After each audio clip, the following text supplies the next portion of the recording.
ဓမ္မကိုအဖို့ပြုမှသာဝရချမ်းသာမည်ဘုန်းကြီးတို့ဒီတရားခေါင်းစဉ်လေးကိုမှတ်ထားပြီးတော့ဘဝခရီးလျှောက်လန်းတဲ့အခါမှာသာဝရချမ်းသာကိုအရေးဘာကိုဖော်ပြရမလဲ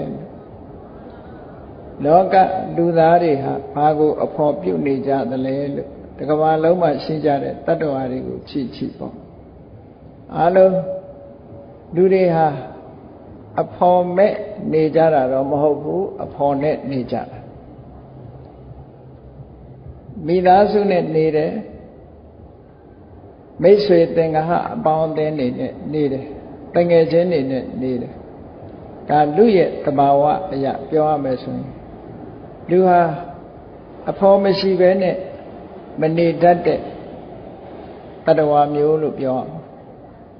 တခြားတတ္တဝါတွေကြည့်လိုက်မယ်ဆိုလို့ရှိရင်လေအဖော်နဲ့ပဲနေကြတာအဲ့ဒီအဖော်နဲ့နေတာရဲ့အကျိုးကျေးဇူးဘယ်အဖော်မျိုးကိုရှာပွေမှအတူတကွနေရမယ့်ပုဂ္ဂိုလ်မျိုးဟာတကယ်အရေးကြုံလာတဲ့အခါမှာဘယ်လိုအခြေအနေမျိုးတွေဖြစ်နိုင်တယ်လဲဆိုတာဘဝအရေးနဲ့ပတ်သက်ပြီးတော့တည်တည်ချာချာစဉ်းစားဆင်ခြင်ပြီးတော့သုံးသပ်ကြည့်ကြရမှာဖြစ်တယ်ဘဝတစ်ခုကအစဉ်ပြေးနေတဲ့အချိန်မှာဆိုရင်တကယ်ချင်းအပေါင်းအသင်းတွေနဲ့နေမိသားစုနဲ့ပဲနေကိုနှစ်သက်ရပုဂ္ဂိုလ်တွေနဲ့ပဲနေဘဝခရီးမှာအစဉ်ပြေးနေကြတာဒီလိုအပေါင်းအသင်းတွေကမကောင်းဘူးလားလို့ဒီလိုပြောတာတော့မဟုတ်ဘူးအပေါင်းအသင်းတိုင်းမကောင်းတာတော့မဟုတ်ဘူးကောင်းတဲ့အပေါင်းအသင်းတွေလည်းအများကြီးရှိတယ်တူပြန်လှန်အကျိုးပြုပြီးတော့နေချတာဘဝယက်တိဖို့ရအတွက်တူအဖော်ပြုပြီးတော့နေကြတာချမ်းသာဒုက္ခရနိုင်သို့တော့စဉ်းစားရမှာကရာသက်ပံတစ်သလုံးကြံတဲ့အပေါင်းအသင်းအဖော်ပြုမှုတွေဟာသာဝရချမ်းသာဒုက္ခကိုပေးနိုင်သလားမပေးနိုင်ဘူးလားဆိုတာအလေးနဲ့စဉ်းစားမြတ်စွာဘုရားဟောတဲ့တရားတော်တွေကိုလိုက်နာပြီးတော့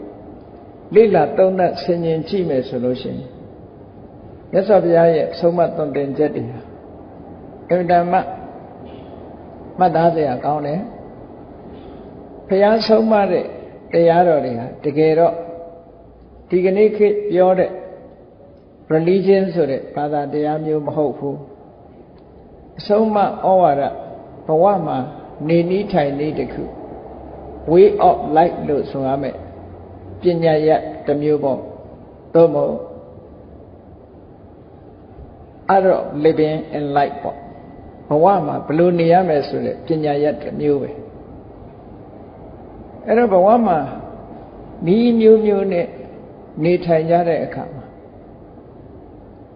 တစ်သလုံးအစဉ်ပြေမှုတွေနဲ့ချမ်းသာဒုက္ခရပြီးသွားတဲ့ပုဂ္ဂိုလ်တွေလည်းရှိတယ်သို့တော့နောက်ဆုံးအချိန်ကလေးမှာလိုအင်ဆန္ဒမပြည့်ကြတာအမှန်တမ်းများတယ်ဘဝရဲ့အစအဆုံးမှာမိမိရဲ့အပေါင်းအသင်းရောင်းရင်းတွေဆွေတွေမျိုးတွေကောင်းကြတယ်အပြန်အလှန်အကျိုးပြုပြီးတော့နေကြတယ်နောက်ဆုံးဒုက္ခရောက်လာတဲ့အချိန်ကြတဲ့အခါကျတော့ဆိုပါစို့ဥခြင်းတရားနဲ့ရင်ဆိုင်လာပြီဆိုတဲ့အချိန်မှာဘသူကကယ်တော့ဆိုဘသူကမကယ်နိုင်နာခြင်းတရားနဲ့ကြုံတွေ့လာပြီဆိုရင်ဘသူကကယ်တော့ဘသူမှမကယ်နိုင် individual ကိုဖြစ်ကိုခံပုံစံမျိုးပဲသိခြင်းတရားနဲ့ရင်ဆိုင်ရတဲ့အခါမှာလည်းပဲမိမိကိုယ်တိုင်ပဲစိတ်မိတ်ခံစားကြရအဲ့ဒါလို့ကိုယ်တူးတဲ့မျှဝေခံစားလို့မရတဲ့ဒုက္ခတွေနဲ့ကျုံလာလို့ရှိရင်ဘုရုကိုဖော်ပြရမှာလေဒီလိုစဉ်းစားဖို့ပေါ့နော်တမန်အားဖြင့်တော့အဖော်မရှိဘဲနေလို့တော့မဖြစ်ဘူးပေါ့အလုံးတူအကျိုးပြုပြီးတော့နေတာအကျိုးပြုနေသည့်အတွက်ကြောင့်ပုဂ္ဂလောပိဥပနိတယပစ္စေနပစ္စယော ကောင်းမြတ်တဲ့မိတ်ဆွေသင်္ဃဆိုတဲ့အပေါင်းအသင်းတွေကလည်းကိုယ့်အတွက်ကောင်းကျိုးချမ်းသာတွေကိုပေးနိုင်တာမပေးနိုင်ဘူးမဟုတ်ပေးနိုင်ဆရာကောင်းသမားကောင်းတွေကိုယ့်အတွက်ထောက်ကူပြုတယ်မိကောင်းဖခင်တွေကကိုယ့်အတွက်ကောင်းတယ်ဆွေကောင်းမျိုးကောင်းတွေကိုယ့်အတွက်ကောင်းတယ်တငယ်ချင်းကောင်းအပေါင်းအသင်းတွေကိုယ့်အတွက်ကောင်းကြတယ်အားလုံးကိုအမိပြုပြီးတော့ဘဝချီးပွားတိုးတက်ကြအဲ့တော့ဒီပုဂ္ဂိုလ်တွေကိုအဖို့ပြုပြီးတော့နေတာဟာဘဝဆုံးခန်းတိုင်နေထိအောင်ချမ်းသာဒုက္ခရနိုင်လားလို့ဆိုတော့ဘဝတစ်ခုဆုံးတတ်ရတဲ့အချိန်မျိုးကိုတယောက်တည်းခံစားရတဲ့ဒုက္ခမျိုးနဲ့ကျုံလာပြီဆိုလို့ရှိရင်ဘယ်သူကမှကိုယ်အားကိုးရာဖြစ်လာပြီးတော့ယတ္တိမပေးနိုင်ဘူးပေါ့ယတ္တိမပေးနိုင်သည့်အတွက်ကြောင့်မိမိတို့သားသမီးနဲ့ပတ်သက်ပြီးအမတန်မှချစ်လာပါတယ်ဆိုတဲ့မိဘတွေဟာဘယ်လိုပြောလို့ရှိကြတော့ဆိုရင်ငါခံစားလို့ရရင်တော့ငါပဲဖြစ်လိုက်ပါတော့သူဒုက္ခခံစားနေရတာမခံနိုင်ဘူးပေါ့သူဒုက္ခတွေခံစားလို့ရရင်တော့ငါပဲခံလိုက်ချင်ပါတယ်နဲ့ဒီလိုပြောတာသို့တော်လည်းတစ်ဖက်သားပေါ်မှာကရုဏာထားလို့သာပြောတာအဲ့ဒီလိုသူများအစာဝင်ပြီးတော့ဒုက္ခခံလို့ရတာမဟုတ်ဘူးမရနိုင်အဲ့တော့ခန္ဓာကိုယ်ရထားတဲ့ပုဂ္ဂိုလ်တိုင်းကြုံတွေ့ရတဲ့ဒုက္ခတွေဆိုတာဟာမလွဲမသွေလူတိုင်းဆုံကြတွေ့ကြုံကြမှာဖြစ်တယ်အဲ့ဒါလို့တွေ့ကြုံလာပြီဆိုတဲ့အခါမှာပုဂ္ဂလလို့ခေါ်တဲ့အပေါင်းအသင်းအဖို့တွေကထောက်ကူအများကြီးမပေးနိုင်ဘူးပေါ့ပြည့်ဝမပေးနိုင်ဓမ္မဆိုတဲ့တရားကိုသာအဖို့ပြုမှထာဝရချမ်းသာမှုရတယ်လို့ဒီလိုဆိုတာနော်ဒါလည်းပဲအမှန်တမ်းမှန်ကန်တယ်ဒါဖြင့်ဓမ္မကိုအဖို့ပြုတယ်ဆိုတာဒီကနေ့ကာလနောက်ဆုံးအချိန်ကျမှအဖို့ပြုလို့ကတော့ကိုယ်တဏ္ဍာထဲမှာဓမ္မကရောက်လာမှာမဟုတ်ဘူးဒါကြောင့်မို့ဓမ္မဆိုတာဟာလူတိုင်းအတွက်အသုံးဝင်တာမှန်တော်လည်းပဲဓမ္မကလွယ်လွယ်ကူကူနဲ့ကိုယ့်ရဲ့ရင်ထဲနှလုံးထဲတော့မရောက်လာဘူးသူကမရောက်လာသည့်အတွက်ကြောင့်အဖို့ပြုဖို့ရအတွက်အချိန်ယူပြီးတော့ကြိုးစားအထောက်မှုတွေလုပ်ကြအဲ့ဒါလို့လုံးမထားလို့ရှိရင်နောက်ဆုံးအချိန်ရောက်တဲ့အခါခြေမကင်မိလက်မကင်မိဖြစ်ပြီးတော့ဆင်းရဲဒုက္ခတွေနဲ့ရင်ဆိုင်သွားကြရတဲ့ပုဂ္ဂိုလ်တွေအများကြီးပဲရှိတယ်အဲ့ဒါလို့မဖြစ်ကြရအောင်ဘုန်းကြီးတို့တွေဟာကြွတင်ပြင်ဆင်မှုဆိုတာကိုယ့်အတွက်တကယ်ကိုအဖို့ပြုရမယ့်ပုဂ္ဂိုလ်အဖို့ပြုရမယ့်အရာဟာဘာလဲဆိုတာရွေးချယ်ထားဖို့လို့အဖို့ပြုပုံပြုနည်းတွေကလည်းများစွာရှိတယ်ကောင်းပြီလောကကြီးရဲ့သဘာဝကိုကြည့်မယ်ဆိုလို့ရှိရင်တရိစ္ဆာန်တွေပဲဖြစ်ဖြစ်တက်ရှိတတ္တဝါတွေမှန်သမျှဒွါယံဒွါယရာမောဟိအယံလောကောတဲ့ပါဠိစာပေမှာအဆိုလေးတစ်ခုရှိတယ်ဒွါယံဒွါယရာမောဟိအယံလောကောဒီတတ္တလောကကြီးတစ်ခုလုံးဟာတဲ့အဖော်လေးနဲ့ပဲပျော်ကြတယ်အနည်းဆုံး2ယောက်ရှိရပေါင်းသင်းလေးနဲ့ပဲပြောနေကြတယ်ဒါလို့ဆိုတာတယောက်တည်းတဦးတည်းဆိုလို့ရှိရင်လူတွေဟာဘယ်တတ္တဝါပဲဖြစ်ဖြစ်ပြင်းတယ်ကဘာဥကာလကဗြဟ္မပြည်ကိုပထမဆုံးရောက်သွားတဲ့ဗြဟ္မာကြီးတောင်မှပဲကဘာပေါင်းများစွာကြားလာနှစ်ပေါင်းများစွာသူတဦးတည်းနေတဲ့အခါကျလုံးလီဖြစ်လာတော့နောက်တစ်ယောက်ရောက်လာရင်ကောင်းမှလို့ဆိုတဲ့အတွေးတွေဝင်လာခဲ့ဘူးတယ်ပေါ့အဲ့လိုအတွေးဝင်ရာကစပြီးတော့လောကကြီးကိုသူဖန်ဆင်းနေဆိုတဲ့ဒုတိယအတွေးပါဝင်လာခဲ့။ဘာဖြစ်လို့တော့ဆိုသူတွေးလိုက်တဲ့အချိန်မှာအခြားတ attva တစ်ခုသူ့အနီးနားမှာပေါ်လာတာဖြစ်လို့သူဖန်ဆင်းလိုက်တာလို့စိတ်ကထင်မှတ်သွားတယ်။ဒီဖန်ဆင်းရှင်ဝါဒအဲ့ဒါလို့နဲ့လောကကြီးတွေရောက်လာတာ။တကယ်ကတော့ဖန်ဆင်းရှင်အစစ်ဟာကိုယ်လုံးတဲ့ကံတရားသာနဲ့ဖြစ်ပါလေ။ကိုလုံးတဲ့ကံတရားသာဖြစ်တယ်သို့တော်လည်းကိုလုံးတဲ့ကံတရားကိုကြော်ပြီးတော့ပုဂ္ဂိုလ်တဦးတယောက်ကိုဖန်ဆင်းရှင်အဖြစ် ယုံကြည်လက်ခံကြတာဒီကနေ့မှာအမှန်တမ်းများတယ်လို့ဒီလိုပြောရအောင်ဒါကြောင့်မို့လောကကြီးဟာအပေါင်းအသင်းနော်အဖော်တဟဲတဟာယလို့ဆိုတဲ့ကိုယ်နဲ့အတူနေပေါ်တွေမရှိဘူးဆိုလို့ရှိရင်ကြာမနေနိုင်ကြဘူးလူတွေကတခါတရံကြတော့လေအပေါင်းအသင်းနဲ့နေရတာညီးငွေပြီးတော့ပြောတတ်ကြတယ်လိမိအလုံးငါတယောက်တည်းနေစမ်းပါရစေငါနာမလာစမ်းနဲ့ပေါ့လိမိအလုံးဒီလိုအော်ဟစ်ပြီးတော့ကြံတဲ့လူတွေကိုမောင်းထုတ်လို့ရှိကြတယ်သို့တော့ကြာနေလိုက်တာနဲ့တပြိုင်နက်ဘာဖြစ်တုံးဆိုလုံးလီဖြစ်သွားပြန်တယောက်တည်းနေရတဲ့စိတ်ဓာတ်ကြတဲ့ခံစားမှုမျိုးခံစားကြရတယ်ပေါ့အဲ့ဒါကြောင့်မလို့တယောက်တည်းမနေတတ်လို့တယောက်တည်းနေရတဲ့ပုဂ္ဂိုလ်တွေကအခုခေတ်ကြတော့ဘာလုပ်ကြတော့ဆိုတယ်လီဖုန်းနဲ့လှမ်းစကားပြောတယ်ဟိုလူခေါ်တယ်ဒီလူခေါ်တယ်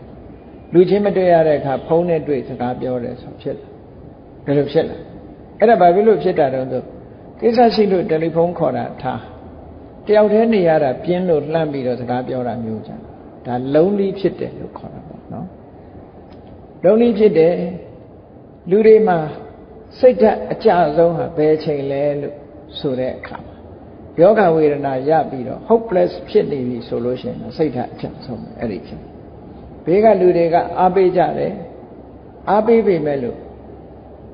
ယောဂဝေဒနာမသက်သာဘူးဆိုလို့ရှိရင်ဓမ္မဆိုတဲ့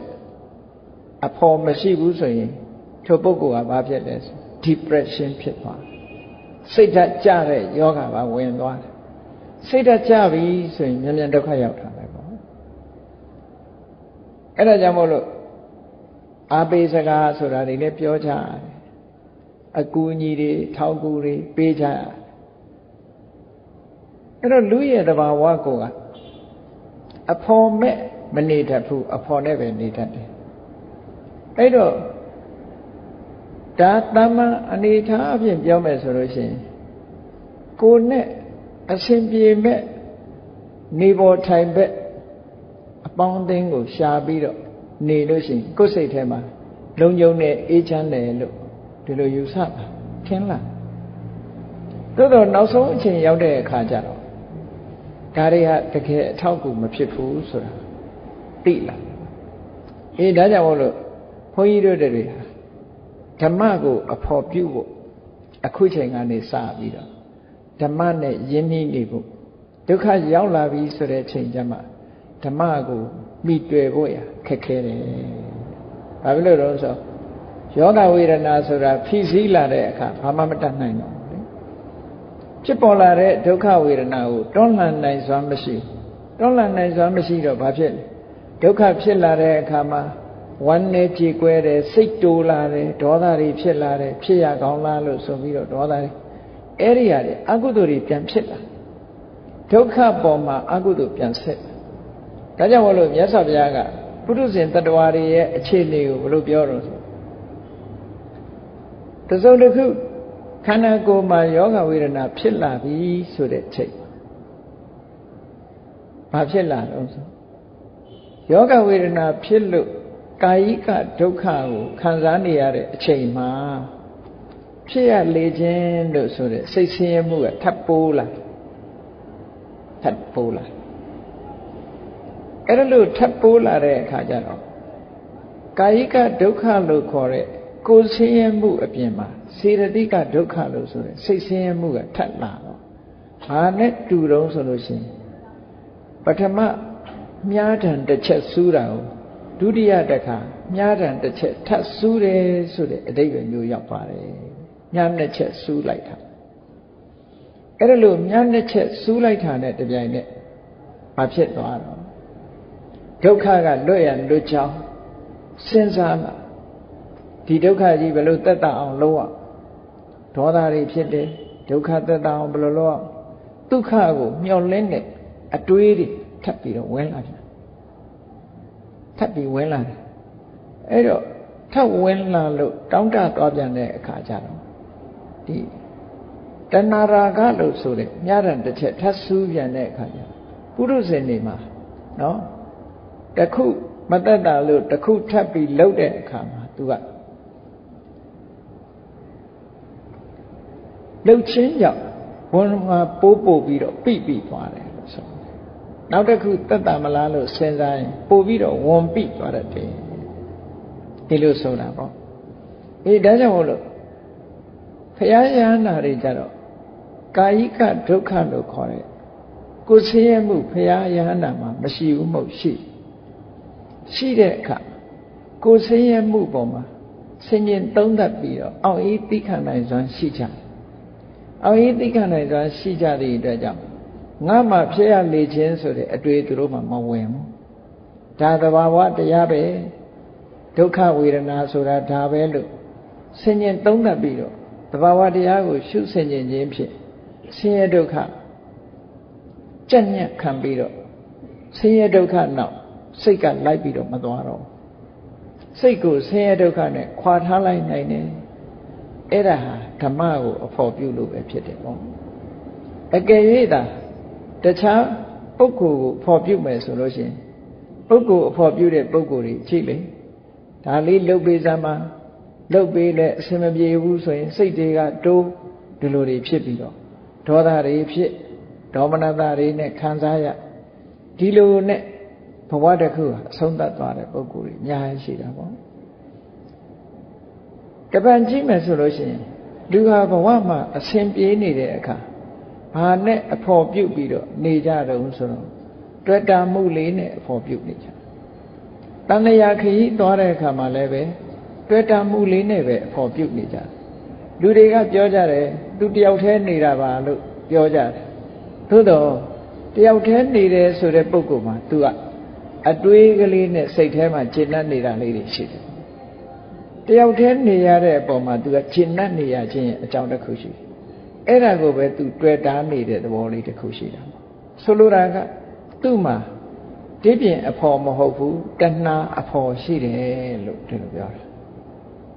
အဲ့ဒီတဏှာအဖို့ကဘယ်သူကိုဖိတ်ခေါ်လာတတ်တုံးတခါတရံကျတော့နော်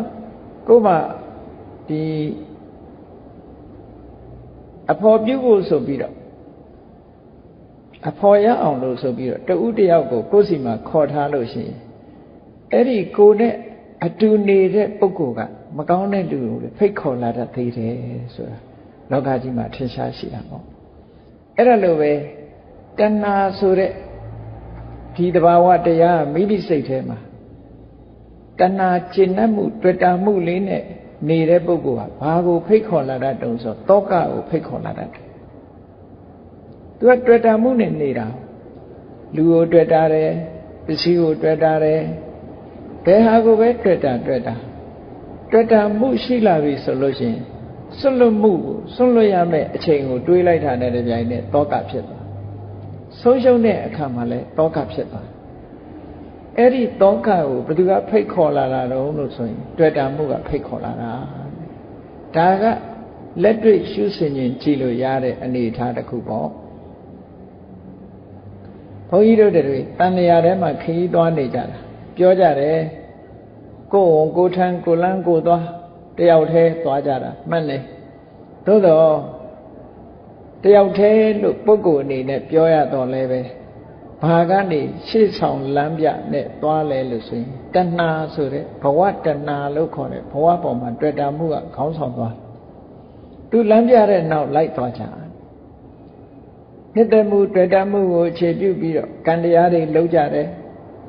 အမှန်မသိတဲ့အဝိဇ္ဇာကနေပြီးတော့လွယ်မှားသွားအောင်အထင်အမြင်တွေဖြစ်လာအောင်ဖန်တီးပေးတယ်တဏှာကကျင့်တတ်မှုတွေဖြစ်အောင်လုပ်ပေးတယ်ကံတရားကနေပြီးတော့တွန်းထုတ်ပေးလိုက်တယ်ဟောတဏှာရဲ့အဝိဇ္ဇာရဲ့ကံရဲ့ဒီသုံးခုကပေါင်းပြီးတော့ဘုန်းကြီးတို့ဘဝတွေကိုရှေ့ဆောင်ပေးနေတာဘယ်ဘဝဖြစ်ကောင်းလိမ့်မယ်လို့ထင်တယ်ဘာလို့ကောင်းလိမ့်မယ်ထင်တော့ဆိုအဝိဇ္ဇာကနေပြီးကောင်းတယ်လို့မြင်အောင်လုပ်ပေးထားတယ်ဆိုတော့ကုသိုလ်ကောင်းမှုလုပ်တဲ့အခါမှာကြည့်လူဘဝမှာပစ္စည်းဥစ္စာချမ်းသာတဲ့လူဖြစ်ရပါလို့ဤတို့နော်မတောင်းမတမကြောင်းမကြမိသားစုနဲ့ပျော်ပျော်ရွှင်ရွှင်နေရတဲ့ပုဂ္ဂိုလ်ဖြစ်ရပါလို့ဤစသဖြင့်ဆုတောင်းကြအေးနတ်ပြည်၌ဖြစ်ရပါလို့ဤနဲ့ဆုတောင်းကြဒါကဘသူကတောင်းခိုင်းတာတော့ဆိုအမှန်မသိခြင်းဆိုတဲ့အဝိဇ္ဇာ အဲ့ဒီအဝိဇ္ဇာကမျက်လှည့်ပြထားသည့်အတွက်ကြောင့်တဏှာကလိုချင်တာတွေပေါ်လာအဲ့ဒီလိုချင်မှုကြောင့်ဒီလိုဆန္ဒတွေထုတ်ဖော်လာဆန္ဒတွေထုတ်ဖော်ပြီးရဖို့ကြိုးစားမှုဆိုတဲ့ကံတရားတွေကိုလှုပ်လာတယ်လှုပ်လာသည့်အတွက်ကြောင့်ကဲလူဘဝရလာပါပြီသူထင်တဲ့အတိုင်းပစ္စည်းဥစ္စာပြည့်ပြည့်စုံစုံနဲ့တထေးအိမ်လူလာဖြစ်ပါပြီတဲ့နော်မချမ်းသာဘူးလားချမ်းသာတယ်ငယ်ငယ်လေးတည်းကမိသားစုပြည့်ပြည့်စုံစုံနဲ့နေရတယ်ပျော်ပျော်ရွှင်ရွှင်အေးနောက်ဆုံးအချိန်ရောက်လာတဲ့အခါကျတော့ဒီပျော်ပွဲရွှင်ပွဲလေးတွေဟာအဆုံးသတ်သွားပြန်တာဘာနဲ့ရင်ဆိုင်ရတော့ဆိုအိုခြင်းတရားနဲ့လည်းရင်ဆိုင်ရပြန်တယ်ကိုလိုချင်တဲ့ဘဝလေးမှာဘာနဲ့အဆုံးသတ်တော့ဆိုအိုခြင်းနဲ့အဆုံးသတ်တယ်နာခြင်းနဲ့အဆုံးသတ်ရတယ်သေခြင်းနဲ့အဆုံးသတ်တယ်တော့ဘဝတစ်ခုဟာဒီပြောစရာအကွက်ကလေးတွေကြည့်မယ်ဆိုရင်ပြောစရာကြီးပဲဒါကြောင့်မို့ဘဝနဲ့ပတ်သက်ပြီးတော့အတ္တဓာတ်ကျင့်တ်เสียပြောစရာမရှိဘူးလားဆိုရှိတယ်ဘဝကိုအကြောင်းပြုပြီးတော့ဒီပျော်ရွှင်မှုတွေရတယ်ခံစားရတယ်အတွေ့အကြုံတွေရတယ်ပညာတွေစီးပူးရတယ်နိုင်ငံရခြားတိုင်းတစ်ပါးတွေသွားရတယ်တွေ့အကြုံတွေမြောက်များစွာနဲ့ထင်ပေါ်ကြော်ကြားမှုတွေရတယ်စသဖြင့်ဘဝမှာကျင့်တ်เสียတွေရှိကြတယ်ဒါကြောင့်မို့ဘဝမှာတူးတူးလေးအားကြနေကြတာနော်ဒါကျင့်တ်เสียတွေရှိတယ်တို့တော့ကျင့်တ်เสียကောင်းတဲ့ဘဝတွေဟာကျင့်တ်เสียကြီးပဲလားမကျင့်တ်เสียမရှိဘူးလားလို့သိချာစဉ်းစားကြည့်တော့ဘယ်လိုပုဂ္ဂိုလ်မျိုးဘလောက်လှတဲ့ပုဂ္ဂိုလ်ပဲဖြစ်ဖြစ်နော်ဘလောက်ချမ်းသာတဲ့ပုဂ္ဂိုလ်ပဲဖြစ်ဖြစ်တဖြည်းဖြည်းအိုမင်းပြီးတော့လာကြတယ်အဲ့ဒီအချိန်မှာဘာတတ်နိုင်လို့ဘာတတ်ဘုန်းကြီးတို့လည်းအသက်80ကျော်လာတဲ့အခါကိုယ့်ကိုတန်ဝေကတွေအများကြီးဖြစ်တန်ဝေကတွေအများကြီးဖြစ်ရတယ်ဘာဖြစ်လို့တော့ဆိုငယ်ငယ်တုန်းကဆိုလို့ရှိရင်ဒါတွေမစင်သားမိဘူးမစင်သားမိုံနဲ့မကဘူးကိုကငယ်ငယ်ဆိုရင်အဖိုးကိုဖွားဖို့တွေတွေ့တဲ့အခါသူတို့မွေးတွေကအိုအိုကြီးတွေပဲထမရဲ့လို့တောင်းစိတ်ကအောင်းမိပြီစဉ်းစားဖို့နေနေတာနော်စဉ်းစားဖို့နေနေတာတခါတရံကျတော့ကိုအိုတာကိုသိမမြင်ဘူးသူများအိုရင်တော့မြင်ကြဒါလည်းတဘာဝပဲသူများအိုတာကိုမြင်ပြီးတဲ့အခါကြည်စမ်းမှာအိုသွားလိုက်တာဟောပြောတယ်ဘုန်းကြီးတို့စီမှာမကြရောက်လာကြတယ်အဖိုးအိုတွေဖွားအိုကိုချင်းစားတယ်ငယ်ငယ်တုန်းကနာမည်ကြီးတဲ့ပုဂ္ဂိုလ်တွေနာမည်ကြီးရုပ်ရှင်မင်းသမီးကြီးတွေတို့မင်းသားကြီးတွေတို့ကြည့်လိုက်လို့ရှင်အိုမင်းရွတ်တွယာရုကြီးနဲ့ပုဂ္ဂိုလ်ကြီးတွေရောက်လာတန်ဝေကဖြစ်လိုက်စားဖြစ်เสียကောင်းလိုက်တာတစ်ချိန်တုန်းကတော့နော်ရင်ကော့ပြီးတော့အထက်တန်းသွားအနေနဲ့နေလာတာခဏကျတော့ကြည်စမ်းမှာစရာရဲ့ထောင်းမှုထုထောင်းမှုကိုခံရလို့ပုံပြက်ပန်းပြက်ထုပေးမှထနိုင်အောက်မှာမထိုင်နိုင်တော့ဘူးကလထိုင်လေးနဲ့မှထိုင်လို့ရတယ်တွဲမှထနိုင်တယ်ဆိုတဲ့အနေအထားမျိုးတွေရောက်လာဘုန်းကြီးတို့လည်းအဲ့ကံရောက်နေတာဒီလိုဖြစ်လာကဲအဲ့ဒါဟာဘဝမှာမကျေနပ်เสียတယ်လူတိုင်းဟာဒီစခန်းကိုဖြတ်တန်းလို့မရဖြတ်ကျော်ခြင်းလို့မရလူတိုင်းဟာဒီစခန်းကိုရောက်ကြမှာကြည့်တယ်။အိုခြင်းဆိုတဲ့စခန်းရောက်လာတာနဲ့လူတွေဟာရုပ်ပြက်ဆင်းရဲဖြစ်တယ်။ဘယ်လိုရုပ်ပြက်ဆင်းရဲဖြစ်။သွားတွေကျိုးကုန်တယ်နော်။မေးတွေထိုးကုန်တယ်။နားတွေလေးကုန်တယ်။မျက်စိတွေမှုံလာတယ်။စရာဆိုတာဟာလူကိုအယုတ်ဆိုးအချီးတန်စေစရာတရားရဲ့ထုထောင်းမှုကြောင့်လူဟာဘလောက်လှတဲ့ပုဂ္ဂိုလ်ပဲဖြစ်ဖြစ်အယုတ်ဆိုးအချီးတန်ငယ်ငယ်တုန်းကလှတယ်ဆိုတာဟုတ်မှဟုတ်ပါမလားလို့တောင်းမယုံကြည်နိုင်လောက်အောင်ဖြစ်လာဒါဘဝရဲ့အပြစ်အနာစာတွေပဲပေါ့နောင်ကြလို့ရှိရင်အေးဆေးရုံဆေးကနေရောက်သွားလို့ရှိရင်လေနှာခေါင်းကိုပိုက်ကြီးတွေတတ်ထားပြီးတော့နော်ဘေးကလူတွေကစိုးရိမ်တကြီးနဲ့ကြည့်နေကြအသက်ပေါ်မှာတန်တရားရှိပြီးတော့ဆေးကူးလို့ကောင်းပါမလားနဲ့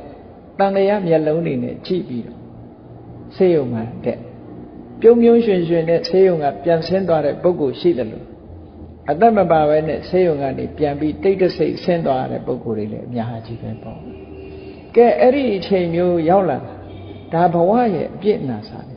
ဒီလိုဟာမျိုးကိုကြွတင်ပြီးတော့သိရင်ဒီဘဝမျိုးဘယ်သူလိုချင်မှာတော့ မလို့ခြင်းဘူးမသိလို့လောက်ကြတာအဲ့တော့မသိအောင်ဘယ်သူကနေပြီးတော့ဖန်တီးပေးထားတော့ဆိုအဝိဇ္ဇာကဖန်တီးပေးထားအဝိဇ္ဇာကဖန်တီးပေးထားတော့တဏှာကကြိုက်တာပေါ့ကြိုက်တဲ့အခါမှာရအောင်ဆိုပြီးတော့ကြိုးစားတဲ့ကံတရားတွေနဲ့အဲ့ဒါလို့လုပ်တဲ့အခါဘဝတစ်ခုကိုရလာတော့ပျော်မလို့အားခဲနေတော့မယ်နောက်ဆုံးမှာအိုမင်းရင်းရော်မှုနဲ့ဂျုံတွေ့လာတယ်စရာနဲ့ဂျုံတွေ့လာပျော်ဖို့မှာအားမရခင်စရာနဲ့ဂျုံတွေ့ပါတယ်အမျိုးမျိုးတွေ့ခဲ့ဘူးဓာတုအာရာကြီးတဲ့ပုဂ္ဂိုလ်တွေတို့ငယ်စဉ်ကနာမည်ကြီးတဲ့ပညာတတ်ကြီးတွေတို့နော်ငယ်စဉ်ကအမတန်ချောလာပြီးတော့လူတိုင်းကချိချင်လို့ချိချရတဲ့ပုဂ္ဂိုလ်တွေတို့နောက်ဆုံးမှာရှုံ့တော့ရွတ်ရွအဖိုးအိုဖွားအိုဘဝရောက်သွားကြတာတွေဟာမျက်စိအောက်မှာပဲနဲတာမှမဟုတ်ပဲအဲ့တော့သူသာရောက်တာကိုမရောက်ဘူးလို့မစင်စားလေနဲ့တနေ့ကျတော့အလုံးဒီလိုဖြစ်ကြမှာပဲလို့ဆိုတဲ့အတွေးလေးဟာအဲ့ဒါမှမှန်ကန်တဲ့အတွေးဖြစ်တယ်ဒါဟာဓမ္မအတွေးပဲပေါ့မြတ်စွာဘုရားကိုယ်တိုင်ကဘဝနဲ့ပတ်သက်တဲ့ဓမ္မအတွေးတွေကိုတွေးဖို့ရလမ်းညွှန်မှုပြုထားတယ်ဆုံးမဩဝါဒပေးထားတယ်အသက်ရကြီးတဲ့ပုဂ္ဂိုလ်တွေတွေ့ရင်ငါလည်းပဲတနေ့အိုအောင်မှာပဲအိုခြင်းသဘောတရားကိုငါလည်းမလွန်မြောက်နိုင်သေးဘူးဆိုတဲ့အတွေးလေးကိုတွေးထားပါတဲ့မတွေးပဲမနေပါနဲ့ဒီတွေးတာကဘာအကျိုးရှိတော့ဆိုရင်ငါငယ်သေးတယ်ဆိုတဲ့မာမာနတက်ကြွမှုတွေကိုချိုးနှိမ်ပြီးသားဖြစ်ပါတယ်ဒီလိုတွေးလိုက်တာနဲ့ငယ်သေးတယ်ဆိုတဲ့ငယ်မှန်တစ်ခုဟာလန်းဆန်းတက်ကြွခြင်းမရှိတော့တနေ့ကျငါဒီလိုဖြစ်အောင်မှလို့ဆိုရင်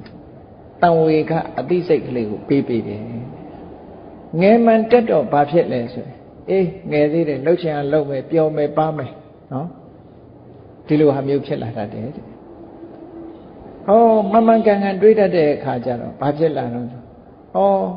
မအိုခင်တော့ငါကောင်းတာတွေလုံးမှဖြစ်မယ်တနေ့ကျတော့ငါအိုလာလိမ့်မယ်အိုတဲ့အခါမှာတရားဓမ္မတွေကျင့်နိုင်မှာမဟုတ်ဘူးငယ်တုန်းကလုံးမှပဲလို့ဆိုတယ်ကောင်းမြတ်တဲ့အတွေးတွေဝင်လာလို့အကျိုးရှိရာရှိချောင်းအသိပညာရက်တွေတတိတရားတွေရရှိပြီးတော့လာနိုင်တယ်ဒီလိုဆိုတာတခါဆေးရုံဆေးကန်းသွားကြည့်လို့လူမမာတွေလူနာတွေမြင်လိုက်တာနဲ့တပြိုင်နက်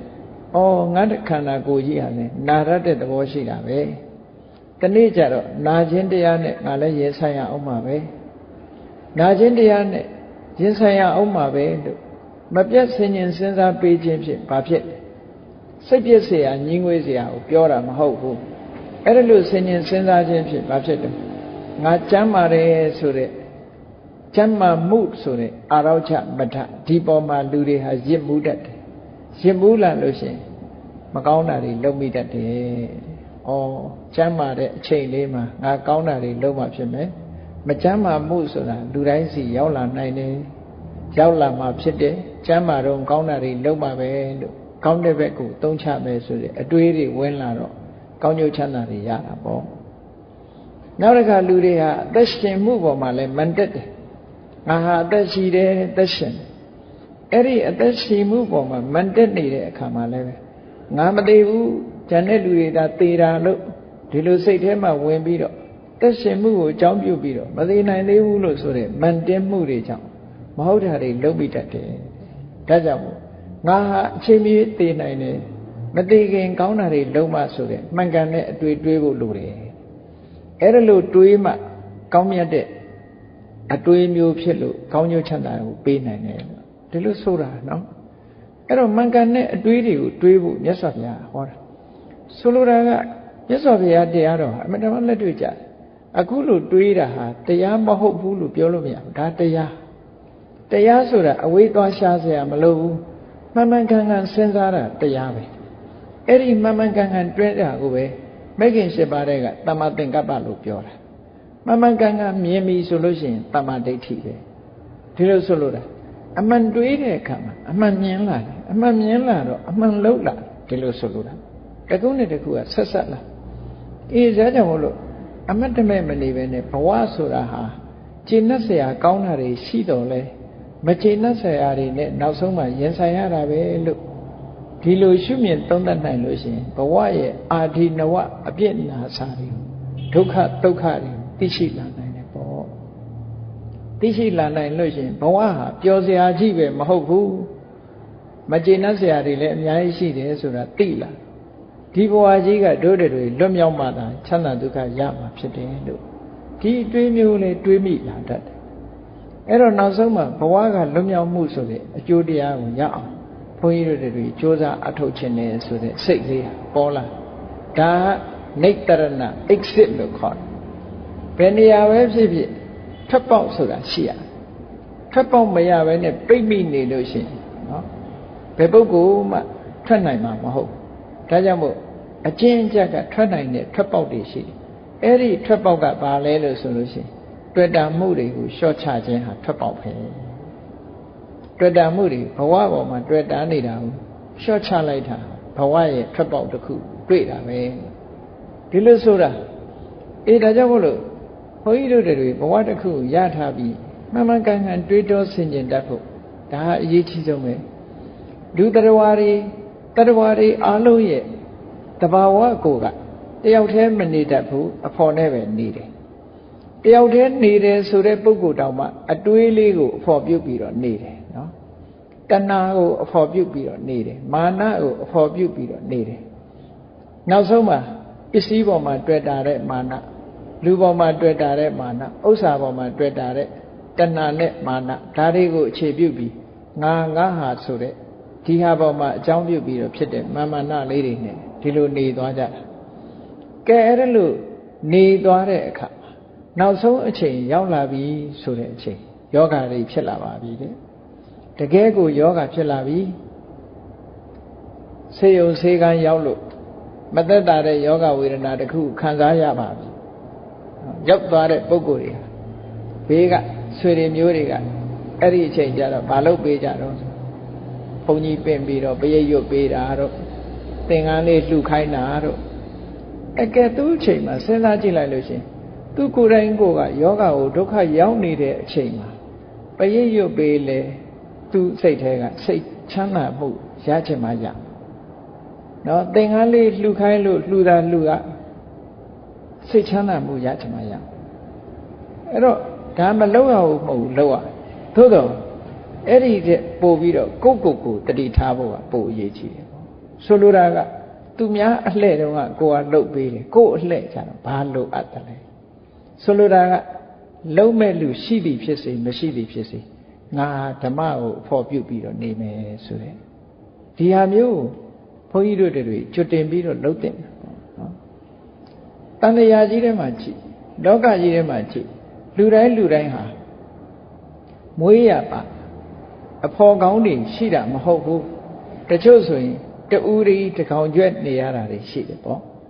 အဲ့လိုတကောင်ကျွဲ့နေရတဲ့အခါမှာမြည်သည့်အဖော်ကိုမှလည်းမထားနိုင်ဘူးအဲ့ဒီအချိန်မှာဘာကဟာကိုယ့်အတွက်အကောင်းဆုံးလဲလို့ဆိုလို့ရှိရင်တရားဓမ္မဟာကိုယ့်ကိုယ်ကောင်းဆုံးပဲကဲရှင်သီဝတိရဲ့မေတော်ကြီးစဉ်းစားပုံလေးကိုစဉ်းစားကြည့်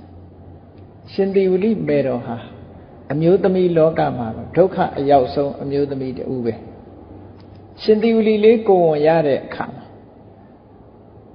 ရှင်သီဝတိလေးကိုဝန်ဟာဘယ်လောက်ထိအောင်ကြာတော့ဆို9နှစ်ကြာတယ်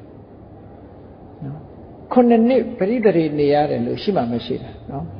9လလွယ်10လဖွားဆိုတာဒါအများဆုံးပြောကြတာနော်9လတို့6လတို့နဲ့မွေးတာတွေလည်းရှိတာပဲအဲ့တော့ရှင်သီဝတိမေတော်ကြတော့9နှစ်တဲ့နဲရမှာမဟုတ်ပဲနဲ့ဒီတရေသားကမဖွားနိုင်ပဲနဲ့9နှစ်ဖြစ်နေအဲ့တော့ဘလောက်ဒုက္ခခံရမယ်ဆိုတာစဉ်းစားကြည့်ပေါ့9နှစ်တရေတည်ပြီးတဲ့အခါမှာဘာဖြစ်ပြန်လို့ဆိုမမွေးနိုင်လို့ဒုက္ခရောက်နေတာ9ရက်တဲ့ကဲမမွေးနိုင်လို့ဒုက္ခရောက်တာ9ရက်ခုခေတ်ကတော့ဤပညာတွေတိုးတက်လာတဲ့အခါကျတော့ဘိုက်ခွဲပြီးတော့မွေးတာမျိုးတွေတော့ရှိနိုင်တာပေါ့နော်အများကြီးတိုးတက်လာတယ်သက်သာတယ်လို့ပြောကောင်းပြောအောင်သို့တော့မရှိတဲ့ခေတ်ရောက်သွားရင်ကံကြမ္မာရဲ့အလှည့်အပြောင်းမှာခံကြရတာပေါ့ခံရတာကိုချင်းစာကြည့်လိုက်မှဆိုရင်အမတန်မှကြောက်စရာကောင်းတဲ့ဆင်းရဲဒုက္ခကြီးပဲအဲ့ဒါလို့9ရက်တိတိဒုက္ခမြ ကပ္ပမုံလားလို့ခေါ်တယ်ကိုယ်ဝန်စိတ်တက်ပြီးတော့နော်ဒုက္ခတွေရောက်မဖွားနိုင်မဲနဲ့ဒုက္ခတွေရောက်တယ်ကဲအဲ့ဒီဒုက္ခကိုစဉ်းစားကြည့်ဘုန်းကြီးတို့တွေသွားကြိုက်တာတော့မနှဲခံသွားကြိုက်ဖူးတယ်တညာလုံးကြိုက်တယ်တညာလုံးကြိုက်ဆေးတော့လည်းမပြောက်နော်ခေါင်းကြိုက်ဖူးတယ်တညာလုံးကြိုက်တယ်နိုးတစ်ချက်အိပ်ပျော်တစ်ချက်နိုးတစ်ချက်နဲ့ကြိုက်နေတာဘယ်နေရာမှမသက်သာ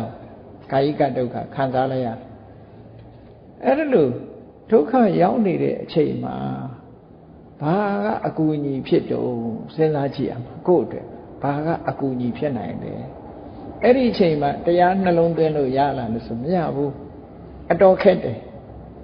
တခါတော့ကလွန်ခဲ့တဲ့3နှစ်လောက်ကဘုန်းကြီးတို့နေမကောင်းလို့ဆရာဝန်ကဆေးပေးတာအဲ့ဒီဆေးကိုတောက်တော့တညာလုံးမျက်စိကြောင်ပြီးတော့အိတ်လို့မရအိတ်ဖို့ကြိုးစားတယ်အိတ်လို့မရဘူးအိတ်ဖို့ကြိုးစားတယ်အိတ်လို့မရဒီလိုနဲ့ပဲမိုးလင်းသွားတယ်အိတ်ထား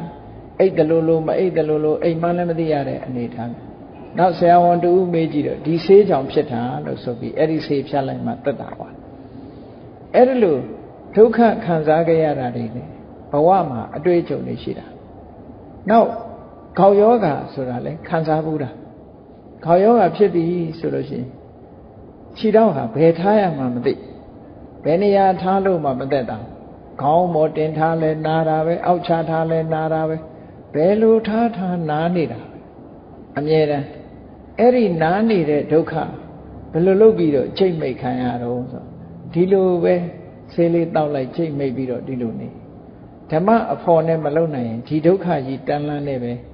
မိုးလင်းရပြန်တာပဲပေါ့ကဲအဲ့ဒါလိုဒုက္ခတစ်ခုဘုန်းကြီးတို့ရောက်သွားမှတ်သလားဆိုတော့မမှတ်ဘူးနော်ဒုက္ခရောက်တုံးတော့မဲ့ရွက်ပြီးတော့နေတာပြီးတော့ပြုံနဲ့လုံနေပြန်ရောအမှတ်သားမရှိဘူးဒီတစ်ခါဒုက္ခလွတ်သွားနောက်တစ်ခါကျတော့ဒီလိုပဲနေအောင်မှာပဲလို့ထင်တယ်အမှတ်သားရှိလားမရှိဘူးပြောနေပြန်ဒီခန္ဓာကိုယ်ကြီးနဲ့ပြန်ပြောနေပြန်ကဲအဲ့ဒါလို့ဒုက္ခရောက်လာပါပြီတဲ့ရောက်လာတဲ့အခါမှာဘယ်လိုနှလုံးသွင်းရမလဲဆိုတာရှင်သေဥလိမေတော်ဒုက္ခရောက်တဲ့အခါမှာသူနှလုံးသွင်းပုံလေးရတယ်အတုခိုးစရာကောင်းတယ်ပေါ့သူ့မှာအမတမဒုက္ခကြီးတယ်ဒါသူဟာတာမန်ပုထုဇဉ်ပုဂ္ဂိုလ်တရားမဟုတ်ဘူးသောတာပန်ပုဂ္ဂိုလ်ဖြစ်တယ်သုပ္ပဝါဒလို့ခေါ်တယ်သူ့နာမည်ကောလိယမင်းမျိုးတဲ့ကဒီတာခိယနဲ့ကောလိယဆိုတာဆွေမျိုးတွေပဲကောလိယမင်းသမီးသုပ္ပဝါဒအိမ်တော်ရသားကြားတဲ့အခါရှင်သေဥလိလေးကိုဝန်နဲ့9နှစ်တိတိကိုဝန်ဆောင်ရပြီးတော့9ရက်တိတိမမွေးနိုင်မဲ့နဲ့ဒုက္ခခံအဲ့ဒါလို့ဒုက္ခခံနေရတဲ့အချိန်မှာသူဘာတွေတွေးတုံလို့ဆိုဘာတွေတွေးတုံသူတွေးပုံတွေကအမတန်မှကောင်းတယ်မြတ်စွာဘုရားဟာတကယ်ကိုသမ္မာသမ္ဗုဒ္ဓအစစ်ဖြစ်ပါပေတယ်ငါခံနေရတဲ့ဒုက္ခမျိုးတွေကိုဖယ်ရှားဖို့မြတ်စွာဘုရားတရားကိုဟောပေးတာတကယ်ကိုသမ္မာသမ္ဗုဒ္ဓဒီလိုဒုက္ခမျိုးတွေမြင်ပါပေတယ်သမ္မာသမ္ဗုဒ္ဓဝတ္တသောဘဂဝါမြတ်စွာဘုရားဟာတကယ်သမ္မာသမ္ဗုဒ္ဓအမှန်သိတဲ့ဘုရားဖြစ်ပါပေတယ်ယောဣမတ္တဒုက္ခတပဟနာယဓမ္မန္တေတိဒီလိုဒုက္ခမျိုးတွေမဖြစ်ပေါ်ဖို့မြတ်စွာဘုရားကတရားတွေဟောနေတာဘုရားတရားအတိုင်းလိုက်နာကျင့်သုံးလို့တန်တရားဝတ်ထဲမှာဒီခန္ဓာကြီးမရတော့ဘူးဆိုရင်ဒီဒုက္ခမျိုးမတွေ့တော့ဘူးလေအဲ့ဒီလိုဒုက္ခတွေမရောက်စေခြင်းလို့မြတ်စွာဘုရားကမဂ္ဂင်၈ပါးအကျင့်တရားဆိုတဲ့မတရားဖို့တရားတွေမဂ္ဂင်၈ပါးအကျင့်တရားဖြင့်ရနိုင်တဲ့မတရားဖို့တရားနိဗ္ဗာန်ဆိုတာတွေကိုဟောတာအဲ့တော့ခန္ဓာကိုယ်ရထားလို့ရှိရင်ဒုက္ခတွေခံရမှာပဲ။အော်မြတ်စွာဘုရားဟာဒီလိုဒုက္ခတွေမြင်လို့တို့ဒီဒုက္ခတွေကိုဖယ်ရှားဖို့ရအတွက်တရားဟောတာပါလို့ဆိုပြီးဘုရားကိုအာယုံပြုပြီးသူဒုက္ခကိုအောက်ခံ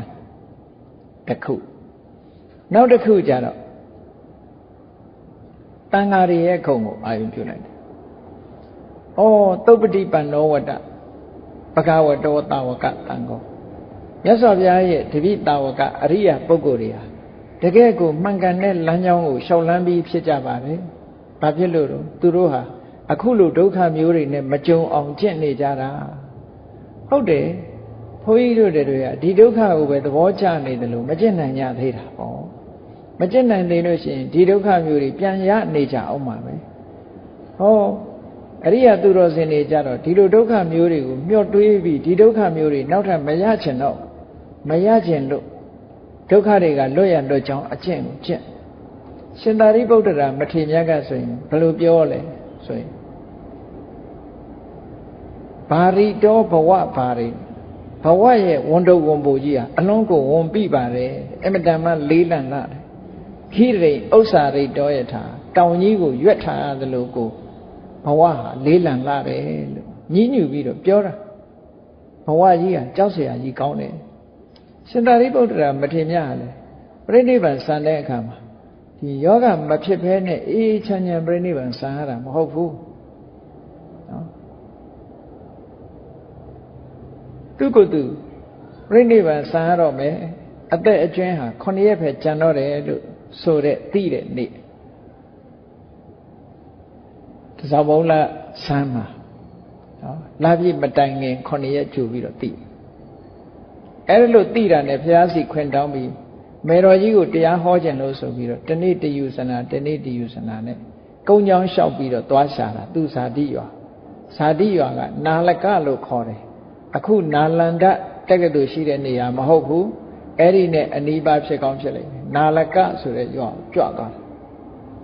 အဲ့ဒါလို့ကြွသွားတာတနေ့တယူဆနာနာနာနေနေနဲ့သွားတာအဲ့ဒီတော့ကကျမ်းကျမ်းမာကြီးပဲအေးတစောင်းမုံလာပြီညနေပိုင်းရောက်တဲ့အခါကျတော့ရောက်သွားတယ်9ရက်သွားလိုက်တော့ရောက်သွားတော့တခြားနေရာမှာမတဲဘူးသူမွေးတဲ့အခန်းအဲ့ဒီအခန်းကိုတန်ရှင်းရေးလုပ်ပြီးတော့အဲ့ဒီမှာသူတိတ်မယ်တညာချင်းမယ်အိမ်မှာပဲပြန်တညာအိတ်မယ်လို့ပြောတယ်အဲ့ဒါနဲ့သူ့တူတွေဆွေမျိုးတွေကအဲ့ဒီအခန်းကိုပြင်ဆင်ပေးကြတယ်ကြာရှင်သာရိပုတ္တရာအဲ့ဒီကိုကြွပြီးတော့တညာချင်းမေတော်ကြီးကဖရာတရားတန်ကမယုံကြည်ဘူးဗြဟ္မာကိုးကွယ်နေတာသူကဗြဟ္မာမင်းကြီးကိုပဲအထင်ကြီးတယ်ကောင်းငင်ကုန်ပဲမော့ပြီးတော့ဆူတောင်းနေတော့မှရှိသေးတယ်နော်အဲ့ဒီနေ့ရောက်တဲ့အခါကျတော့ယဟန်တန်ဃာတွေကိုဆုံးမဩဝါဒပေးလို့ပထမယံပြီးတာနဲ့တန်ဃာတွေကိုသတင်းသုံးဖို့နေရာတွေပြန်လွတ်လိုက်တဲ့အချိန်လေးမှာဘာဖြစ်လာလဲဆိုယောဂဖောက်လာဝန်းစလျှောတော့တာသွေးဝမ်းနဲ့သွားတာအဲ့ဒီချိန်နော်ဘလို့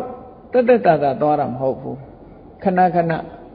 ညီတော်စုံနာကတအိုးပြီးတအိုးပြီးတအိုးဝန်းကဒလဆက်သွားနေတာဆိုတော့သွေးတွေပါလာတဲ့သွေးဝမ်းသွန်တဲ့ယောဂမျိုးဖြစ်လာအဲ့ဒီမှာညတကောင်ရောက်တဲ့အခါကျတော့ဝင်းဝင်းဝါဝါနဲ့အကြလေးမျက်နှာကအလင်းအောင်ကြီးတွေပေါ်လာပြီးတော့လာကြတယ်လာပြီးတော့ဥတိုက်ကြတယ်ရှ िख ိုးကြတယ်ဓမ္မင်းကြီး၄ပါးလာတယ်တရားမင်းကြီးလာတယ်ဗြဟ္မာမင်းကြီးတွေလာတယ်မေတော်ကြီးကစိုးရင်တကြီးကြည့်ငါသားရဲ့အခြေအနေသိပ်မကောင်းဘူးဘလို့နေတော့ဒုက္ခတွေရောက်နေတယ်နေမကောင်းဘူးဆိုတာသိတယ်နော်သို့တော်ဒီအလင်းရောင်ကြီးတွေခါတိုင်းမဖြစ်ဘူးအိမ်ထဲမှာလာလိုက်တာအလင်းရောင်ကြီးတွေခဏခဏဖြစ်နေတယ်ဘာတွေလဲလို့တညာလုံးမအိပ်ရနော်သူကလည်းစိုးရင်တော့ကလည်းကြည့်ရိတ်ချိနည်းနည်းမိုးလင်းကနေရောက်တဲ့အခါကျတော့ညကလာတာတွေကိုလာစုံစမ်းတာဘသူတွေလာဘာတွေတဲ့အလင်းရောင်ကြီးတွေတွေ့တာဆိုတော့ပြောပြတယ်တရားမင်းကြီးလည်းလာတယ်နောက်ဆုံးလာပြီးတော့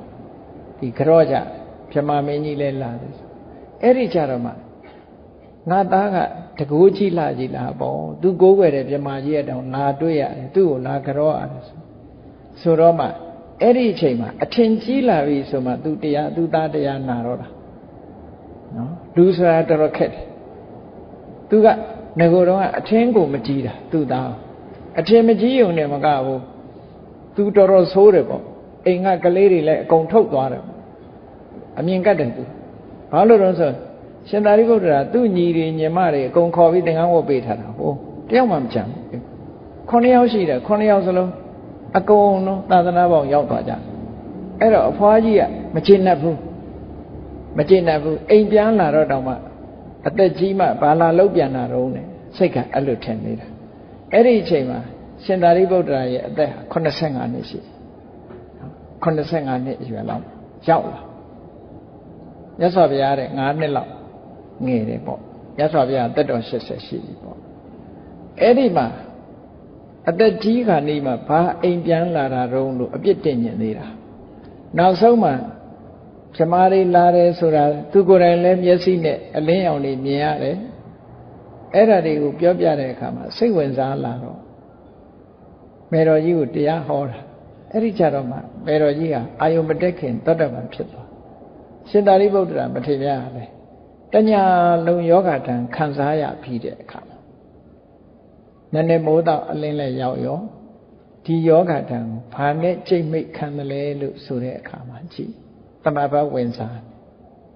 နော်တမာတိစွမ်းအားနဲ့ယောဂကိုမိတ်ထားလိုက်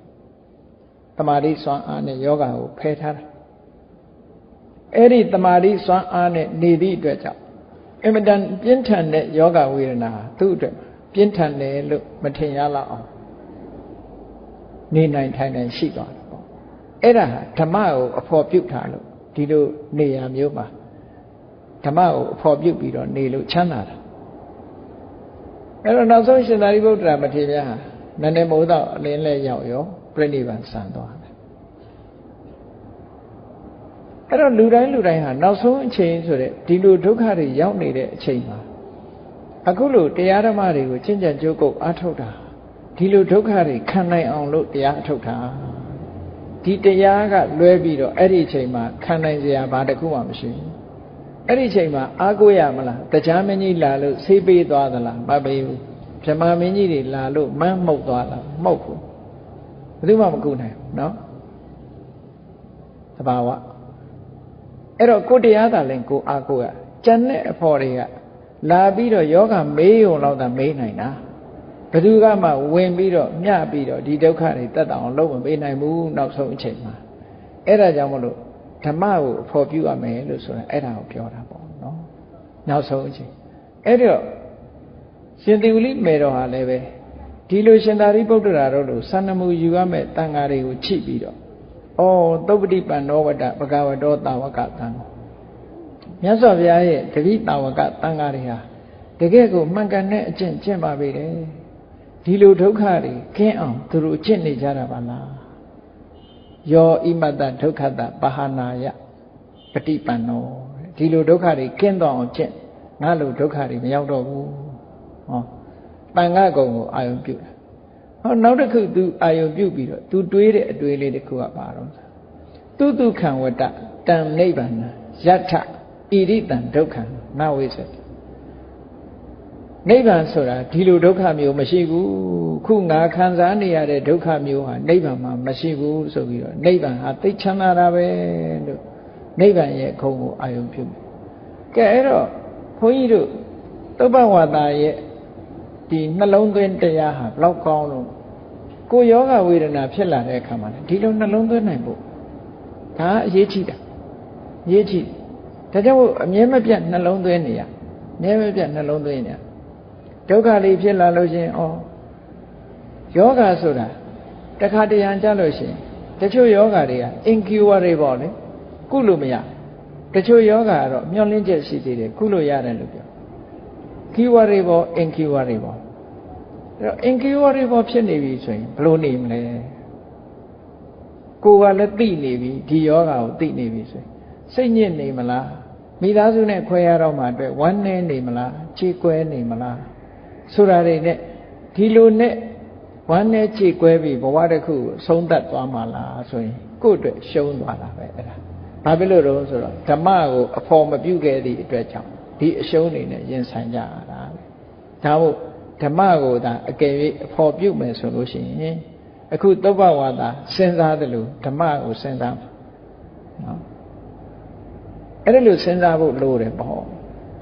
စဉ်းစားမှုတွေဟာစွမ်းအားကောင်းလာအောင်ပြုတင်ပြီးတော့စဉ်းစားခန္ဓာကြီးရတိုင်းဒီဒုက္ခမျိုးတွေဟာခံရမှာပါလားလို့ဒီလိုအတွေးမျိုးလေးတွေနဲ့တွေးပြီးတော့ယောဂရဲ့ဝေဒနာရဲ့တက်တန်မှုရရှိဒါကတာမန်အတွေးလေးနဲ့ယောဂကိုခံခုခံဒီတဲ့ကိုယ်တိုင်ကလေ့ကျင့်ထားလို့သမာဓိစွမ်းအားတွေမြင့်လာပြီဆိုတဲ့အချိန်မှာဆိုရင်ရှင်သာရိပုတ္တရာမထေရမြတ်တို့လို ယောဂဝေဒနာရဲ့ဓာတ်ကိုတမာပတ်စွမ်းအားနဲ့ခုခံပြီးတော့နေလို့ရဘလောက်ယောဂဖြစ်ဖြစ်ယောဂမရအောင်တမာပတ်စွမ်းအားနဲ့ခံထားတယ်ခံထားသည့်အတွက်ကြောင့်ဒီယောဂဝေဒနာဟာနာကျင်နှိမ့်ဆက်မှုမရှိတော့နာကျင်နှိမ့်ဆက်မှုမရှိပဲနဲ့တရားနိဗ္ဗာန်ကိုအာရုံပြုပြီးတော့အေးချမ်းစွာနေနိုင်သွားတယ်ပေါ့သို့မဟုတ်လို့ရှိရင်လောကမှာဓမ္မမရှိတဲ့အဖို့မပြုတ်နိုင်တဲ့ပုဂ္ဂိုလ်တွေကဝမ်းနေခြင်းကြေကွဲခြင်းနဲ့ပဲဆုံးသတ်သွားတယ်ပေါ့လူဆိုတာမျောလင်းချက်ကလေးတွေရှိတယ်ကိုယ့်ကိုယ်အသက်ရှင်မယ်လို့မျောလင့်မိမယ်လို့ရှင်ကျင်မှရှင်တာလေအဲ့တော့နောက်ဆုံးအချိန်မရောက်ခင်ဘုန်းကြီးတို့တွေဟာနောက်ဆုံးထွက်သက်ကလေးဝင်သက်ကလေးနဲ့ထွက်သက်ကလေးမရောက်ခင်ကိုလုံးရမယ်ဓမ္မအခုကလေးကအဖို့ပြုတ်ထားဖို့ဆိုတာဘယ်သူမှအသက်ရှင်နေသေးတယ်ဆိုရင်နောက်ကျပဲလို့ပြောလို့မရဘူးပေါ့မြတ်စွာဘုရားသခင်ကိုရမြတ်ကိုချီအောင်မလားစံနမူနာတစ်ခုအနေနဲ့ကြည့်မြတ်စွာဘုရားသခင်ကိုရမြတ်တတ်တော်80ပြိဋိဘံစံဖို့အတွက်10လလောက်ပဲကြံတော့တဲ့အချိန်မှာယောဂဝေဒနာအကြီးကျယ်ဖြစ်လာအင်္ဂမပြင်းထန်တဲ့ယောဂပဲတိဆုံးခြင်းဆိုတဲ့အနေအထားမျိုးကိုကတ်သွားတဲ့ယောဂမျိုးလို့ဒီလိုဆိုလို့အဲ့ဒီလိုယောဂဖြစ်တဲ့အခါကျတော့မြတ်စွာဘုရားကဘာစဉ်းစားတော့ဆိုအခုချိန်ငါပြိဋိဘံဆံလိုက်လို့ရှိရင်နောက်10လကြာမှတရားဥတရားမြတ်ရနိုင်တဲ့မကျူးဝဖြစ်မဲ့သူပတ္တရှိငါပြိဋိဘံဆံသွားရင်သူတရားဥတရားမြတ်ရဖို့ခက်သွားအဲ့တော့ခုဖြစ်ပေါ်လာတဲ့ယောဂဝေဒနာကိုငါဟန်တားထားမယ်ဆိုပြီးတော့အာယုသင်္ခါရဖလတမဘတ်လို့ခေါ်တယ်အာယုသင်္ခါရဖလတမဘတ်ဆိုတာအသေးစိတ်ဝိပဿနာရှုပြီးတော့တကယ်ကိုစနစ်တကျဝိပဿနာကိုအလုံးကိုထက်ထက်မြက်မြက်ဝိပဿနာတွေရှုပြီးတော့တမဘတ်ဝင်စားလိုက်တာယောဂဝေဒနာတွေဟာလုံးဝပျောက်သွားတယ်နလန်ထသွားတယ်မြန်မြန်ကြီးအဲ့ဒါကိုအာယုသင်္ခါရဖလတမဘတ်လို့ခေါ်တယ်အဲ့ဒီအသက်ကိုပြန်ပြီးတော့ထိန်းချောင်းထားတဲ့ဖလသမဘဘာဖြစ်လို့အသက်ကိုထိန်းထားရတယ်လဲဆိုရင်သူပတ္တအတွက်ငဲ့ခုချိန်ပြိဋိဘံဆံလိုက်လို့ရှိရင်သူပတ္တနဲ့လွဲသွားသူပတ္တကိုခုချိန်သွားတရားဟောလို့လေကျွတ်တရားရမှာမဟုတ်လူဆိုတာအချိန်တန်မှရတာလေအေးမြတ်စွာဘုရားသခင်ကိုရောမြတ်အဋ္ဌိပတ်၄ပါးလို့ဆိုတဲ့သန္တဝိရိယဝိမာန်တစိတ်တလို့ဆိုတဲ့စိတ်စွမ်းအားတွေတိုးမြင့်ထားပြီးတော့ယောဂဝေဒနာကိုတက်တောင်လှုပ်ထားပြီးတော့10လတိတိနောက်ထပ်နေသွားတာတဲ့အဲ့ဒီလိုဟာမျိုးဘုန်းကြီးတို့တွေဘာလုပ်ရမလဲခုနကယောဂဝေဒနာနဲ့ကျုံလာတဲ့အခါသုပ္ပဝါဒမင်းသမီးကြီးရဲ့နှလုံးသွင်းနည်းမျိုးလိုနှလုံးသွင်းမလားသို့မဟုတ်ထက်လေဝင်လေလေးမှတ်ပြီးတော့ထက်လေဝင်လေလေးပေါ်မှာတတိကပ်ပြီးတမာတိစွမ်းအားတွေရအောင်ကြိုးစားပြီးတော့နေမလားတခုတော့ဘုန်းကြီးတို့တွေရှာထားကြရမှာဖြစ်ပါတယ်စဉ်းစားဆင်ခြင်မှုတောကဆိုတာဘယ်လိုဟာမျိုးကြမှာတောကဖြစ်တာတော့ဆိုရင်ငါတရားတော့မှာဆိုတဲ့ငါဆိုတဲ့အတွေ့နဲ့ငါဘဝကြီးပြီးတော့မှာလို့ငါဘဝဆိုတဲ့အတွေ့ငါနဲ့ငါဟာလို့ဆိုတာကိုမတွေးတော့ပဲနဲ့အခုခန္ဓာ၅ပါးပဲခန္ဓာ၅ပါးကြီးဟာဒုက္ခတွေခံနေရပြီဒီခန္ဓာ၅ပါးကြီးဟာမကြခင်ချုပ်ပြောက်သွားတော့မယ်အစိရံဝတ္တယံကာယောပထဝေအဋ္ဌိတတတိဒီခန္ဓာကိုယ်ကြီးဟာမကြခင်ပဲမြေကြီးထဲရောက်ရတော့မယ်ဒီလိုတွေးခန္ဓာပဲငါတရားပဲလို့မတွေးဘူးနော်တရားနဲ့ကြတော့ငါဆိုတာတခုမှမရှိပါလားသူခန္ဓာပဲရှိတာပဲမြတ်စွာဘုရားဟောထားတယ်သင်္ခါရတရားဆိုတာဖြစ်ပြီးပြတ်သွားမှာပဲအဲ့တော့ငါကထင်နေတာငါယောဂခံနေရတယ်လို့ထင်တယ်ငါသားငါသမီးတွေငါပစ္စည်းတွေနဲ့ခွဲရမယ်လို့ငါထင်နေတယ်မဟုတ်ဘူးငါဆိုတာတခုမှမရှိဘူးငါမရှိသည့်အတွက်ကြောင့်ငါဟာဆိုတာလည်းမရှိဘူးဆိုတဲ့ဒီအတွေးလေးတွေတွေးနေတာကဒါဝိပဿနာနဲ့ဆက်ဆက်တဲ့အတွေးလေးအဲ့ဒီအတွေးတွေကလည်းတောကကိုရောချစေနိုင်ပါတယ်နော်တောကကိုရောချစေတတ်တဲ့အတွေးတွေအဲ့ဒီလိုမဟုတ်ဘဲနဲ့ငါမှခံစားရလေခြင်းလို့ဆိုရင်တောကလာပြီငါမှဖြစ်ရလေခြင်းဆိုရင်တောကလာငါဒီတောင်ငါကြော်တော့မှမဟုတ်ပါဘူးဆိုရင်လေ တောကတွေဝင်လာပြန်ငါဆိုတဲ့အတွေးကိုမတွေးပဲနဲ့ယုံနာခန္ဓာဆိုတာဘဝတစ်ခုဆိုတာအဆုံးသတ်မှကြည့်ပဲငါလည်းမရှိဘူးငါဟာလည်းမရှိဘူးသူ့တဘာဝအတိုင်းသူဖြစ်တာဖြစ်နေတဲ့အရာပေါ်မှာငါခရူးဆိုင်เสียမလိုဘူးငါခရူးဆိုင်ရမှာကဘာလဲလို့ဆိုရင်ငါရဲ့တဏ္ဍာမှာရှိတဲ့တတိတရားတွေဝီရိယတရားတွေပညာတရားတွေထက်သန်အောင်ခရူးဆိုင်ရမှာလို့ဒီလိုအတွေးမျိုးနဲ့တွေးလို့ရှိရင်လေဒါဓမ္မကိုဖော်ပြတယ်လို့ဒီလိုဆိုရတာအဲ့ဒါလို့မဟုတ်ဘူးဆိုလို့ရှိရင်တော့ခုနကအင်မတန်မှကြောက်เสียကောင်းတဲ့အခြေအနေမျိုးတွေနဲ့ကြုံရတတ်တယ်တခါတရံဘဝဆိုတာအင်မတန်မှကြောက်เสียကောင်းတယ်တတိကောင်းကောင်းနဲ့အေးချမ်းချမ်းနဲ့တည်သွားတဲ့ပုဂ္ဂိုလ်မျိုးတွေမရှိဘူးလားရှိတယ်ဟာတရားလေးနှလုံးသွင်းပြီးတော့အေးချမ်းချမ်းနဲ့တည်သွားတဲ့ပုဂ္ဂိုလ်တွေလည်းရှိတယ်သို့တော့တခါတရံကြလို့ရှင်တတိတွေလက်လွတ်ဖြစ်ပြီးတော့တည်သွားတဲ့ပုဂ္ဂိုလ်တွေရှိတယ်စကိုင်းတောင်ရိုးမှာဆိုလို့ရှင်ဆရာတော်တစ်ပါး2 နှစ်နီးပါးအဆိုင်မဖြစ်ပြီးတော့ဘာမှကိုမသိတော့တဲ့အနေအထားဒီလိုဖြစ်ပြီးတော့မှနောက်ဆုံးဘဝတစ်ခုဆုံးသတ်သွားတယ်ဘဝဆိုတာဘလို့မှပြောလို့မရကြောက်เสียအမတန်ကောင်းအဲ့ဒီဆရာတော်ဆိုတာနိုင်ငံကျော်ဓမ္မဂတိကပဲနော်မြန်မာနိုင်ငံအနှံ့လဲပြီးတော့တရားဓမ္မတွေဟောပြောလာတယ်ပေါ့နောက်ဆုံး2 နှစ်ကျော်ဘာမှကိုမသိတော့တဲ့အနေအထားမျိုးဖြစ်ပြီးတော့သွားတယ်နောက်တစ်ခါတွေ့သေးတယ်စကိုင်းမြို့မှာတခါကြီးတယောက်လူကြည့်တော့ကြမ်းကြမ်းမှမှဘာဖြစ်လဲဆိုရှားကိုလေဖြတ်တာစကားမပြောနိုင်နော်ရှားကိုလေဖြတ်တာစကားပြောကြလို့မရအဲ့ဒါမျိုးကလည်းပဲဘာကိုဖြစ်စေတုံးဆိုလို့ရှိရင်ဒေါသကိုဖြစ်စေတယ်ဆိုတာပြောချင်တယ်ပြောလို့မရဘူးဘေးကလူတွေကိုအားမလို့အားမရဖြစ်တယ်ဒုက္ခတွေရောက်အဲ့ဒီလေဖြတ်တာဒီကိုပြောချင်တဲ့အတန်းနဲ့ပြောလို့မရဘူးလှုပ်ချင်တဲ့အတန်းနဲ့လှုပ်လို့မရဘူးဆိုတဲ့အချိန်မှာဓမ္မကိုအဖော်မပြုတ်နိုင်ဘူးဆိုလို့ရှိရင်တော်တော်ကိုဒီစိတ်တောကရောက်မဲ့အဖြစ်မျိုးတွေပဲနော်ဒါဖြစ်လို့တော့ဆိုတော့ကိုကလှုပ်ချင်တာကတခြားနော်ဘေးကလူတွေကနားမလဲတော့လှုပ်ပေးတာကတခြားဆိုဒုက္ခတွေဘယ်လောက်ရောက်မလဲဆိုအဲ့ဒီအချိန်မှာကိုယ်ဆန္ဒတွေကိုဦးစားမပေးနဲ့တော့နော်ဘာကြီးပဲဖြစ်ဖြစ်ဓမ္မနဲ့ပဲနေမယ်အချိန်ကြီးတည်ခြင်းတဲ့အချိန်သိပါစေတရားကိုပဲနှလုံးသွင်းနေမယ်ဆိုတဲ့အနေအထားမျိုးကိုယ့်ကိုစိတ်ဒုံဒုံချနိုင်မှမချနိုင်ဘူးဆိုလို့ချင်းဒေါသတွေဖြစ်ချို့ဆိုဒေါသတွေဖြစ်ပြီးတော့အဲ့လိုနေဟိုးအမေရိကမှာနေတဲ့တက္ကကြီးတယောက်ဆိုရင်ဘလောက်ဝမ်းနည်းစရာကောင်းတော့ဆိုလေဖြတ်သွားတာပထမခြေထောက်တွေလက်တွေလေဖြတ်သွားနောက်ဆုံးဖြတ်လိုက်တာဘယ်ထိအောင်ရောက်သွားတော့ဆိုမျက်တောင်ကလေးပဲပုဂ္ဂလမျက်တောင်လေးပဲခတ်နေတာဘာမှမပြောနိုင်တော့အဲ့ဒီရောက်တဲ့အခါသွားပြီးတော့မိတ်ဆွေသင်္ကားတွေကသွားပြီးလူမမာမေးတဲ့အခါကျတော့မျက်တောင်ကလေးခတ်ပြီးကြည့်ရင်ကမျက်တောင်ကလေးကြားတဲ့ကမျက်ရည်ကလေးတွေကပေါက်ခနဲ့ထွက်လာကဲသူဘလို့ခံစားနေရမယ်ဆိုတာစဉ်းစားကြည့်ကဲဘုန်းကြီးတို့တွေအဲ့လိုမပြောနိုင်မဆိုနိုင်အတိလည်းရှိနေသေးတယ်ခံစားနေရတယ်ဆိုရင်ဘာနဲ့နေကြမလဲပေါ့အဲ့ဒါလို့မျက်ရည်ကျဖို့ရဘာကြောင့်မျက်ရည်ကျနေရသလဲစဉ်းစားကြည့်ရအောင်နော်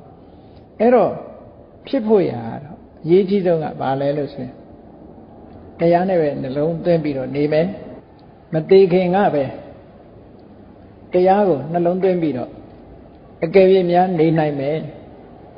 ကိုယ်ဆန္ဒတွေကိုရှေ့တန်းမတင်မဲနဲ့ကိုယ့်ရဲ့ပြုစုတဲ့ပုံကိုယ်တွေပေါ်မှာဘာမှဒေါသတွေမကျေနပ်တာတွေမဖြစ်စေပဲနဲ့နော်မဖြစ်စေပဲနဲ့ဘာဆန္ဒမှအဲ့ဒီအချိန်မှာမထားတော့ပဲနဲ့တရားကိုပဲနှလုံးသွင်းမယ်ဆိုတဲ့အနေအထားမျိုးလေးနဲ့နေနိုင်မှဘုန်းကြီးတို့တွေဟာထာဝရချမ်းသာမှုဆိုတာရနိုင်ပါတယ်စကိုင်းတောင်ရိုးမှာ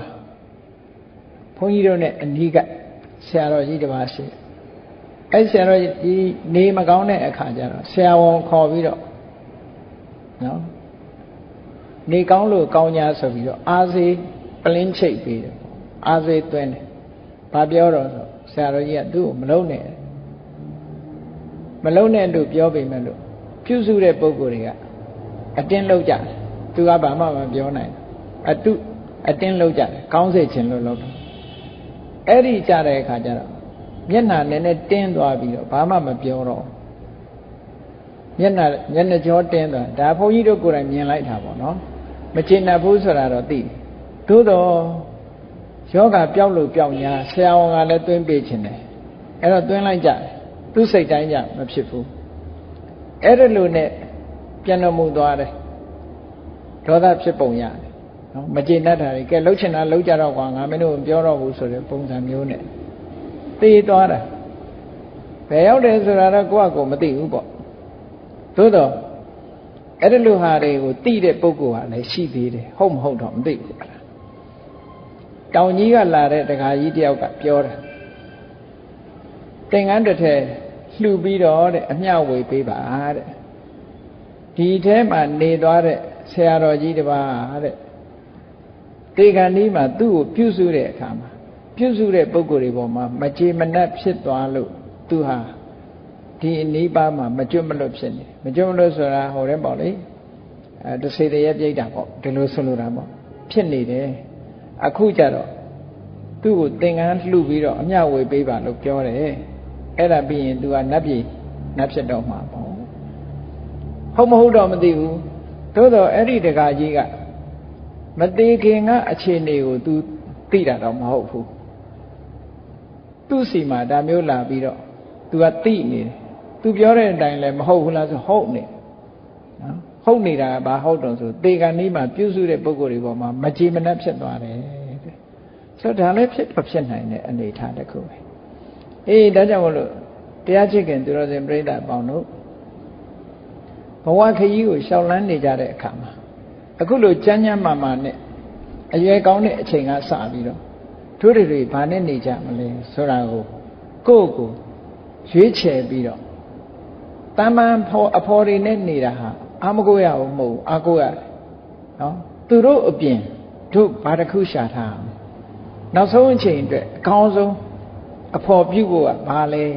ဆိုတာကိုရှာထားဖို့လိုအပ်တယ်အဲ့ဒီရှာထားလိုက်လို့ရှိရင်တကယ်တွေ့ရမှာတော့တရားဓမ္မအဖော်ပဲဖြစ်ပါတယ်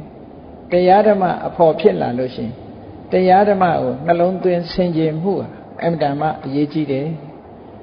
သုဘဝါဒဆင်ခြင်သလိုဆင်ခြင်၍ဖြစ်စေငါဆိုတာမရှိဘူးငါဟာဆိုတာမရှိဘူးဆိုတဲ့ဝိပဿနာဉာဏ်နဲ့ဆင်ခြင်လို့ဖြစ်စေဘဝဆိုတာဒီလိုပဲအဆုံးသတ်ရတာလို့စိတ်ဓာတ်တွေကို